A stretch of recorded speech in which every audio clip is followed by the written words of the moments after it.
Yan and start recording mga kalapida. Welcome sa isa na namang reaction video. Magandang gabi po at magandang gabi at magandang gabi sa inyong lahat. Okay, so itong video na papanoorin natin at gagawa ng reaction itong kay Joel Villanueva. Tignan natin kung sinong hipokrito, sinong may mga bala talaga dito sa kanila na umiinit ng umiinit. Sabi ko sa'yo, umiinit. Pero tignan natin kung sinong matatag. Tignan natin kung sinong untouchable. Tignan natin kung sinong hanggang saan. Baka hanggang salita lang tong si Joel Villanueva. Hindi natin alam, di ba? So, makikita natin yung mga pinagsasabi niya dito. So, dun tayo magre-react. Okay? Kasi maganda-ganda yung maganda-ganda yung nangyayari na nakikita ko na tungkol sa init nilang dalawa, lower house up, tsaka yung Senate, okay? So, pakinggan natin to. Syempre, naka-double na to, speed na to, para mabilis tayo. Saglit lang naman tong Joel Villanueva, speech niya, mga 9 minutes ata, okay? Play natin. Mr. President, in Ecclesiastes chapter 1, chapter 3, verse 1, and 7, verse 8. Doon pa lang, sablay na eh. No, nag-Bible verse ka na. Nag-Bible verse ka na kagad, anak ka ng teteng. Alam mo, nakakabwisit yung mga ganyang yung mga akala mo maka-Diyos pero demonyo na may utak, no? Ang daming ganyan, putang ina. Mga plastic, ayaw magpakatotoo. Buha ka ng ina mga tao yan. Maraming ganyan. Iba, nandyan lang, nakatago sa likod ng camera. Play! It says, there is time for everything, and a season for every activity under the heavens. A time to tear and a time to mend. A time to be silent. Forward natin kasi wala tayong pakialam sa mga pukin ng Bible verse niya. Hindi natin pakikinggan yung mga mga salita ng Diyos na ginagamit naman nila sa kagaguhan, di ba? Dapat wag ganun. Wag ganun. Pagkakasala sa Diyos ay mas greater. Every Sunday schooler knows that liars go to hell. Simulat sa Paul, malinaw po. Kasali ka dun. Kung naniniwala ka sa hell, kung hindi ako nagsisinungaling ka, kasama ka dun, di ba? Okay, tuloy. Ang aking mga kaibigan, itinuturing ko pong pamilya, mga ate, kuya, nakasama po natin, at sila po, Ginoong Pangulo, ang mga buhay na patotoo. Buhay na sa... Kasi itong mga senador na to, nanginginig na to eh. Baka mawala sila sa di ba? Mawala sila sa sirkulasyon eh. Kaya mga nanginginig to mga to. Di ba? Kaya Ramirez back, naghahanap ng naghahanap ng simpatsya, naghahanap ng kakampi.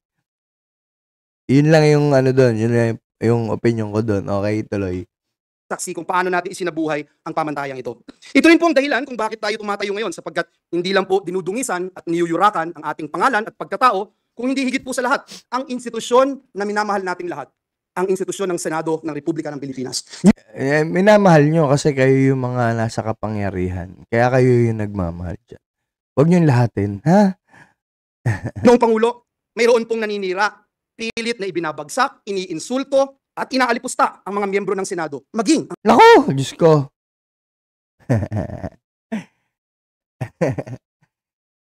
Check nyo muna isa-isa yung mga senador nyo kung bakit. Check nyo muna isa-isa ha. Joel.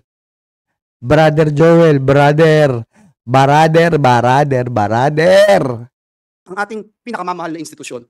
Let me set the record straight, Mr. President. At para po mas madali, true or false na lang po tayo sa mga paratang ng pinuno ng pinakamakapangyarihang... True or false daw. Kaya natin. Mali pa yung answer niya sa true or false. Komite sa Kamara de Representantes ang may hawak ng budget, ang House Committee on Appropriations, na walang iba kung hindi itong party list representative na Zaldico. Unang para... So, si Saldico si Rizaldico to. Tingnan natin kung ano yung kaya niya iba to kay Saldico. Okay? Tingnan natin kung sino mas matigas, kung si Saldico ba o si Joel Villanueva. Yan yung magandang ano, batayan, putang ina. Ay, Diyos ko, eto na. Nagkakantian na kayo. Di tignan natin kung sino mas matibay sa inyo, ha? Baka last mo na yan. Hindi, joke lang po. Hindi ko alam, ha. Okay, tuloy. Paratang po sa atin, Ginoong Pangulo. May kaso daw po tayo sa Ombudsman. Oh, meron True ka or naman. false? Ang True. sagot, false. Bakit false? 'Di ba? Nandun nasa Wikipedia. Nakasuhan ka sa ombudsman. Ano ka? Sinungaling.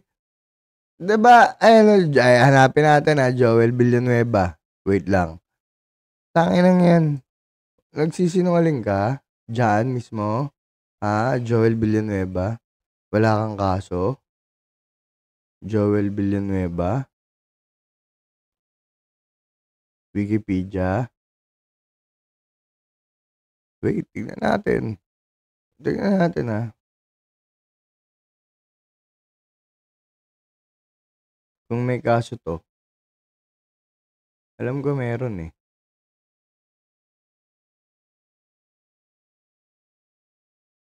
...2018 ata yun eh, 2018. Ito ata yun sa TESDA. Wait lang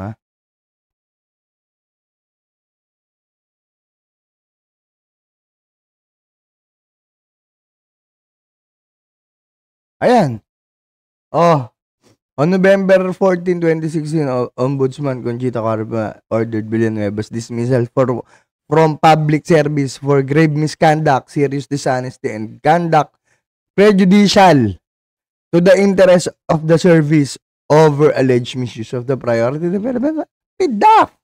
During his tenure as a congressman, Villanueva alleged that the incriminating documents were forged.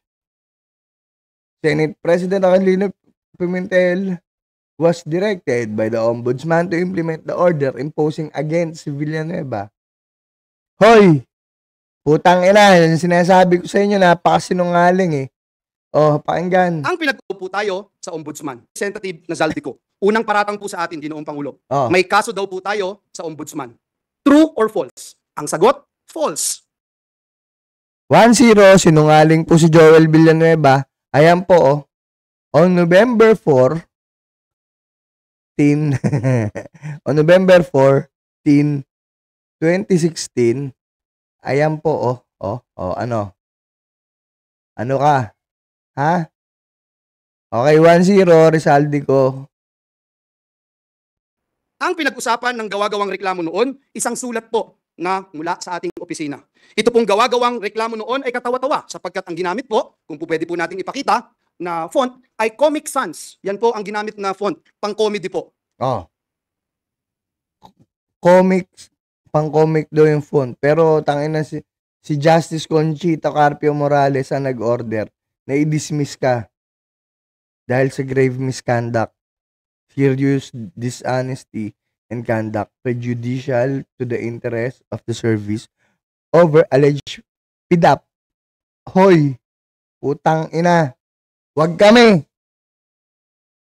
Kaya wag kayo masyadong maniniwala sa mga makakadiyos na mga puki ng inang yan. Mas ano sila, habulin sila ng demonyo. Ang letterhead po na ginamit ay Buhay Party List. Mr. President, the last time I checked, ang tatay ko po, hindi po Mas mahirap kung patay party list. At least buhay, di ba? Kung patayan, patay na yung party list na yun. si Brother Mike Velarde. Ngunit mahal ko po siya. Huwag ka na magdrama. Mismong NBI din po ay nag-certify. Forge, peke, ang firma ni Joel Villanueva. Sana po naipakita natin sa screen yung pong mga binanggit ng representasyon na ito. And we are willing to wait kung hindi pa po. Eto, mas mabigat to eh. Mas mabigat to. Merong order grave misconduct. Huwag mo sabihin ano lang. Ang tawag dito, huwag mo sasabihin na finorge. Kasi putang ina, ano to, just ombudsman na to. Diba? Play. Ready, Mr. President? Yes, if there are technical difficulties, maybe we can suspend until it. Sapagkat ayaw po natin ng walang resibo at ayaw natin ng walang ebidensya. Sige, sirain mo yung Suspend mic. po ninyo. O, standby daw. Standby lang. Po, Mr. President, yung dun sa taas, Rep. Dolphy, hindi po ginagamit yung ganyang font. At higit sa lahat, sana po makita natin yung dun sa taas, representative daw po ako ng Buhay Party List, Mr. President. Patay Mr. party President, list po. ito po ay katibayan na nung mga panahon na yon, 2016 pa po ito, Mr. President. Hindi po siya buhay party list. Patay party list. Ano bang party list niya? Anong party list to?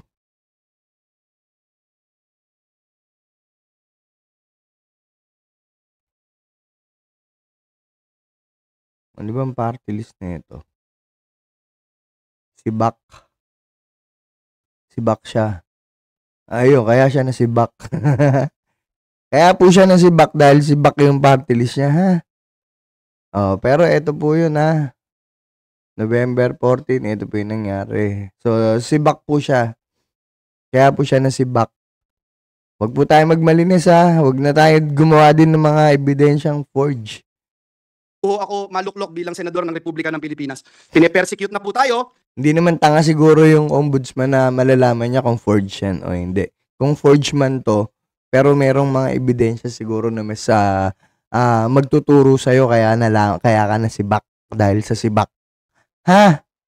Huwag ganun. Pinararatangan, pero tapos na po ang laban. Noon pa po, na-dismiss na po ang ibinasurang lahat, ang gawa-gawang Na-dismiss. Tanga, ikaw yung na-dismiss. Arthur Villanueva, dismiss. Ikaw yung na-dismiss. Ha? Ikaw yung na-dismiss, tumakbo ka lang uli. Ha? Wag ka sinungaling. Tuloy. reklamo na ito sa atin. Dinismiss na po ito. Pwede ko bang pakita natin yung dinismiss na po? Pinakita ko na na-dismiss ka. Mr. President, 2019 pa po, dinismiss na po ang kasong ito na ipinaparatang sa atin. Noong 2016 po, Ginoong Pangulo, At least, ayan po yung sabihin na natin pinaparatangan dismiss, ka. Mr. President. Pero totoong na ombudsman ka. Totoong sa PDAF. 'Di ba? O hindi siya pinaparatang, totoo siya kasi may ebidensya, may resibo. Oh, kahit sabihin mo na dismiss ka, at least totoong na ombudsman ka. Oh, anong doon? Anong issue mo doon? Nagsisinungaling si Saldi ko? Hindi pa rin naman kasi no. Nagpapakita ka ng resibo ko, no? Tuloy. Tangin na talaga itong mga madasali na ito. May pag-address. Ulul. ng reklamo. Hindi nga po nakarating sa korte, Ginoong Pangulo. Talaga? Na-dismiss na po sa probable cause pa lamang. Mr. President, noong 2016, ginamit po ito, ngunit hindi nagtagumpay. Nakakuha po tayo ng 18,459,222 votes. Noong pong 2022 elections, 18 million na naman ang nakuha po natin at talagang hindi rin po pinaniwalaan ng taong bayan. Ang mga paratang na ito, na ngayon po ay inuulit. Hindi pa kasi bukas yung isip ng mga tao nun. Ngayon nabubuksan na. Nakikita na nila yung ugali mo, ha? Ng makapangyarihang chairperson ng Committee on Appropriations. Mr. President, is the Pope Ano Catholic? daw? Makapangyarihan. Chairperson ng Committee on Appropriations. Mr. President, Sa tingin mo, ilalagay ba yan sa Committee on Appropriation kung hindi yan makapangyarihan? Tanga. Tuloy. is the Pope Catholic? Nag-research po ba at nag-aral ang nag-aakusang ito sa atin? Ngayon po, kakalkalin ngayon ang kanyang mga kaso. Sige. Kakalain po dahil Sige. kaibigan naman po natin siya. Pero dahil po, Sige, kalkalin mo. pasok siya sa Kalkalin mo. Yan ang gusto ko. Kalkalin mo. kakalungkot po dahil kaibigan naman po natin siya. Pero dahil po, pumasok siya sa away na hindi niya away, kailangan niyang magbabanggit ng mga personal attack. Away na hindi niya away. Tanga, natakot lang kayo kasi kasama si Rizaldi ko dun sa picture. Nung nag-hearing kayo, di ba? Commission and Appropriation yun. Puta, ina, mas matindi hawak nun. Na commission. Di ba? Tuloy. Ikakalkalin po itong mga atraso niya sa bayan. Ito pong kumpanya niyang SunWest Corporation. Ouch! Tinira yung Sunwest. Tinira yung Sunwest. Tinira yung Sunwest. Ouch! Ang sakit.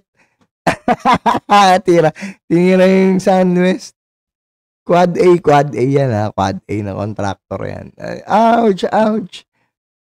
True or false? Ito po ba ang isa sa pinakamalaking government contractor sa bansa? Sagot, true. True or false? Siyempre, Quad A yun eh. Tanga naman ito. Quad A, malamang isa sa pinakamalaki. Tanga. Ang korporasyon po ba niyang SunWest Corporation Oh, sige. ay kasama dito sa kontrobersyal na Farmally? Bakit hindi nyo dati pag ginalaw yan? Ha? Putang ina, eto na yung sinasabi ko. Ayan, dyan. Sige, laban. Tignan natin kung hanggang saan, Joel Villanueva. Tignan natin. Yan maganda yung nagkakalkalan, di ba? Ayan, maganda na yan, laban na yan, ha? Tangina. Corporation ay kasama dito sa kontrobersyal na Farmally. Farmally, Sige. Baka iba kayo, magkaiba tayo na alam, ha? Tangina ka.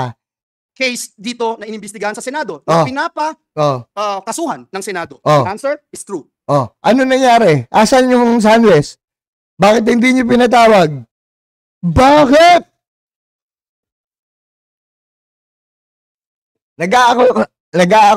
Aakusa ka na yung Farmally lang. Tapos inaakusahan mo, ay, nakalagay dyan Farmally lang. Pero nag-aakusa ka ngayon sa SunWest. Ba't hindi nyo pinatawag yung SunWest dati? Ba't hindi nyo pinatawag yung SunWest dati? Senador ka na. Tuloy. Ang korporasyon po ba niyang SunWest Corporation ay kasama dito sa kontrobersyal na Farmally. Farmally case dito na inimbestigahan sa Senado na kasuhan ng Senado. Oh, yung Farmally nakasuhan, pero nakalaya. O bakit yung SunWest hindi nyo nagawa? Ba't hindi nyo na ipatawag? Wala pala kayo eh. Kaya pala ginaganyan kayo ng Congress, mga inutil. Tangina. The answer is true.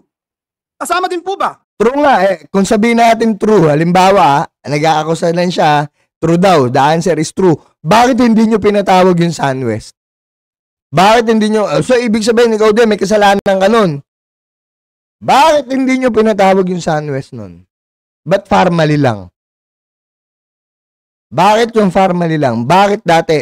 Ngayon magagaganyan ka dyan? Magtuturo ka? Utot mo, Blue. Isa lang yung pinaratang sa'yo, yung sa ombudsman. Ito naman, totoo naman. Ayan, oh. Oh, nag-iiyak ka na dyan. Tignan natin kung gaano katibay sikmura na ito si Joel Villanueva. Tuloy. Ang kumpanya niya dito po sa kontrobersyal na DepEd Ungkatin mo yan. Sige, tangina, tignan natin kung sino masasagasaan. Tignan natin. Yan ang gusto ko. You got the balls, man. scam. Ang sagot po, true. Tignan natin kung hanggang saan. Hanggang saan. At ilabas mo na. Ay puta, sana magkaroon to ng ng bayag. Sana magkaroon to ng bayag. Putang ina, hindi ka puro dada. Ha? Sana magkaroon ka ng bayag. Tignan natin kung hanggang saan yung bayag mo. Nakakasuhan din po ng Senado ang kumpanyang ito. Oh, nasaan? Naipatawag niyo ba? Naipatawag niyo ba? Parang hindi din naman. Parang asa na lang nangyari. Nag-uungkat ka, nag-uukay ka ngayon nang wala na. Nang mga na-dismiss. Mas matinding ginagawa mo, tangik. Yung sinabi lang naman na sa ombudsman. Eto, hindi nyo nga naipatawag yung kumpanya ni Saldico. Utot ka rin, no? Tapos eto sa'yo, yun sa'yo nasa Wikipedia. Nasa Google. Iba. Ano pa? Napakadami pong BIR cases. Madali po maghanap, Mr. President. Madali po kuhanin ang panig ng mga taga-BIR. Ito kasi, madali daw kuhain yung panig ng taga-BIR. Tignan natin kung sino yung papanigan ng BIR. Ito kasi mga to, hindi nahahabulin ng BIR kasi nagtayo religion. Mas madali mag-money laundering at gumawa ng pera sa religion. Ha? Kaya wag po tayong magpapadala sa mga paikot at magagandang mga salita nito, mga ganito. Di ba? Yung mga yan po ay nakakapag-dispalko din yan ng pera, malamang, dahil may religion yan. Ang gagaling magbabato ng mga tao, no? Tangina. Ang ilang kaso meron ang kanyang mga korporasyon. Bukod po dito, yung reklamo po sa ombudsman ng anti-corruption group na ang pangalan Task Force Kasanag International, meron din pong 50 billion na kaso na kinakaharap ang taong ito. Mr. President, kung maglalabas po kayo ng baho, Mr. President, dapat naman siguro maligo ka muna. Naglabas ka rin ng baho, naligo ka na ba?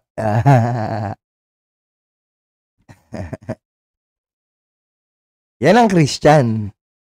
Yan ang mga Kristiyano. Ayan, tuloy. Ang masaklap po, Ginoong Pangulo, sa kabila po ng track record na ito ni Mr. Saldico, ang masaklap po, inappoint po siya ng Kamara de Representantes bilang tagapagbantay ng kaban ng bayan. Bakit? Sa tingin mo, bakit? Inggit ka. Inggit ka. Inggit ka. Inggit ka. Tuloy. Si Dracula, inappoint mo bilang tagapagbantay Oh, ganun yung magsalita. Christian yan, ha? Si Dracula, inapoint nyo mga tagapagbantay ng blood bank. ng blood bank ng bayan. Galing, no? Yan po yung mga Kristiyano. Ganyan po magsalita yung mga Kristiyano.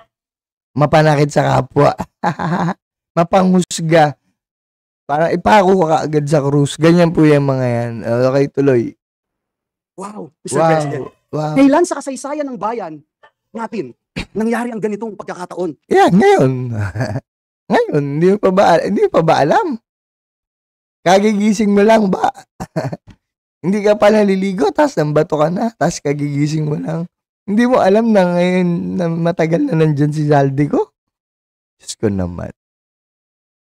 Betcha by Galiwaw, Pops. Hindi mo alam. Na isang big-time contractor ang hahawak Nang? sa kaban ng bayan. Ay, so? Only in the Philippines. Bakit? Pag ano ka, usisain mo na lahat. Bakit yung kapwa mo senador hindi mo usisain? Da?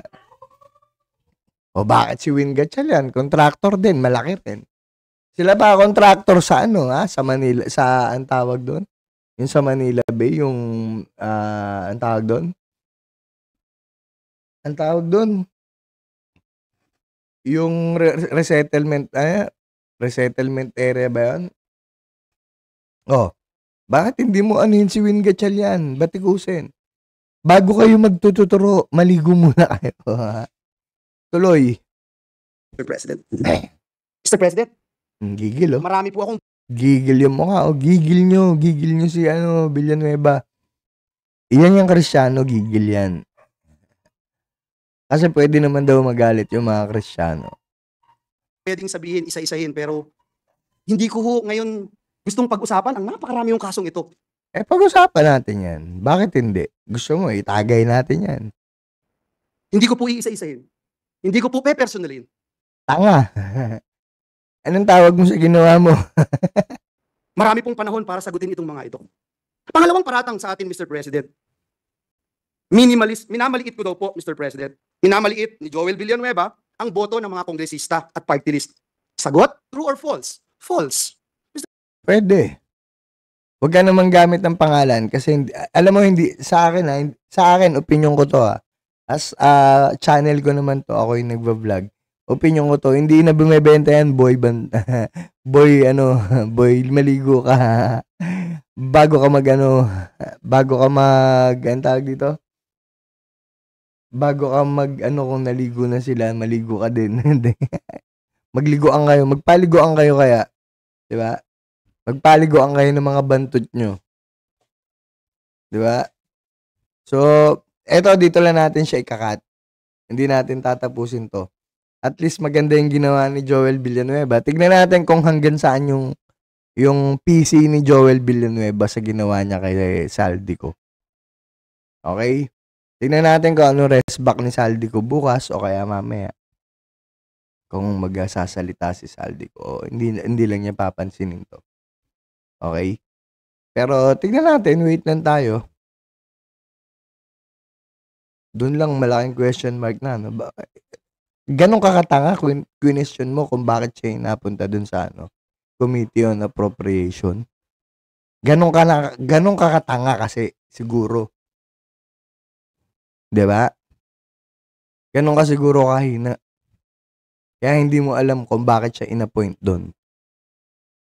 Okay? So, yun, katanungan yun, mga kalapid kayo nang bahala tumuklas kung bakit si Saldico yung na-appoint bilang Committee on Appropriation, 'di ba? So, maraming salamat at kita-kita tayo mamaya. May isa pa tayo.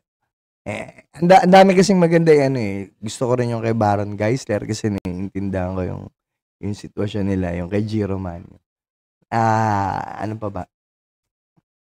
Yung kay Ben Tulfo, maganda rin. Kaya lang, marami na sila nag-content. Ito kasi, gustong-gusto ko to pagdating sa politika tapos binanggit niya si Saldico. Tignan natin kung gaano siya kay Saldico. Okay? Okay, so maraming salamat mga kalapid and stop recording.